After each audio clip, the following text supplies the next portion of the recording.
অহাকালি মাৰ্কেট ক'ত অপেন হ'ব, ক'ত অপেন নহ'ব সেই বিষয়ে যদি জনা আপোনালোকৰ থাকে নিশ্চয়কৈ আপোনালোকৰ ভুল ট্ৰেড প্লেন কিন্তু আপোনালোকৰ নহ'ব।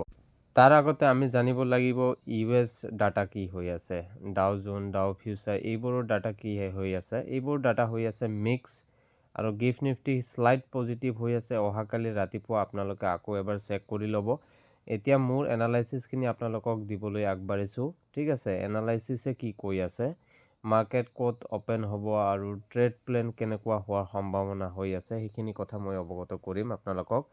আজি আপোনালোকে চাইছে যে মাৰ্কেট অপেন হৈছিলে আপোনালোকৰ পজিটিভ ছাইডত আৰু লাষ্টত যাই নিগেটিভ ছাইডত মাৰ্কেট ক্লজিং দিছে। এতিয়া কথাটো হ'ল অহাকালি মাৰ্কেট যদি আপোনালোকৰ গেপ আপ খোলে, যদি এয়া 25,500ৰ ওপৰত ছাষ্টেইন কৰে, মানে মাৰ্কেটটো ইয়াতে যদি স্থিৰ থাকে তেতিয়াহ'লে মানে আপোনালোকৰ কল ছাইড মাৰ্কেটটো যোৱাৰ পূৰ্ণ সম্ভাৱনা থাকে। তেতিয়া আপোনালোকে আপছাইড ট্ৰেড আপোনালোকে প্লেন কৰিব পাৰে।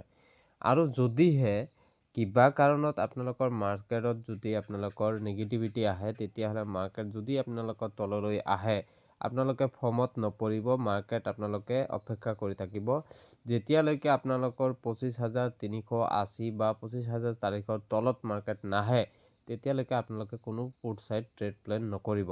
অহাকালি যদিও কল ছাইডত কল ৰাইটাৰ বহুত বেছি হৈ আছে, পুট ছাইড মাৰ্কেটটো যোৱাৰ সম্ভাৱনা প্ৰকট, তৎসত্ত্বেও আপোনালোকে 25,400 এইটো হ'ল চাইক'লজি লেভেল, এইটো ব্ৰেক কৰিব দিব। আৰু এইটো ব্ৰেক কৰিলে নিশ্চয়কৈ মাৰ্কেট মানে ডাউন ছাইড এটা বিগ মুভ দিয়াৰ সম্ভাৱনা আছে। আপোনালোকে তেতিয়ালৈকে অপেক্ষা কৰিব যেতিয়ালৈকে 25,400 নাহে। যদি 25,400 আহি ইয়াতে কিছু সময় মাৰ্কেটটো ছাষ্টেইন কৰে, আপোনালোকে 50 পইণ্টৰ কাৰণে আপোনালোকে ধুনীয়াকৈ এটা ট্ৰেড প্লেন কৰিব পাৰিব।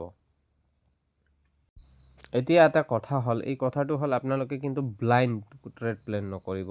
আপোনালোকে নিজেও ৰিচাৰ্চ কৰক, এনালাইচিছ কৰক, কৰি কেনে আপোনালোকে মাৰ্কেটত ধুনীয়াকৈ ট্ৰেড প্লেন কৰক। আৰু যদিহে আপুনি অসমৰ পৰা বিলং কৰিছে আৰু অসমত অসমীয়া এনেকুৱাকৈ আপোনালোকৰ ষ্টক মাৰ্কেটৰ ওপৰত চিন্তা, গৱেষণা, চৰ্চা আৰু ষ্টক মাৰ্কেট ৰিলেটেড আপোনালোকৰ ধুনীয়া আপোনালোকে ভিডিঅ' বিচাৰি আছে, তেতিয়া নিশ্চয়কৈ আপোনালোকে মোৰ চেনেলটো আপোনালোকে ছাবস্ক্ৰাইব কৰি ৰাখিব পাৰে আৰু এনেকুৱা ধৰণৰ এনালাইচিছ ভিডিঅ' আপোনালোকে পাই থাকিব। ধন্যবাদ, আজিলৈকে এইখিনিয়ে।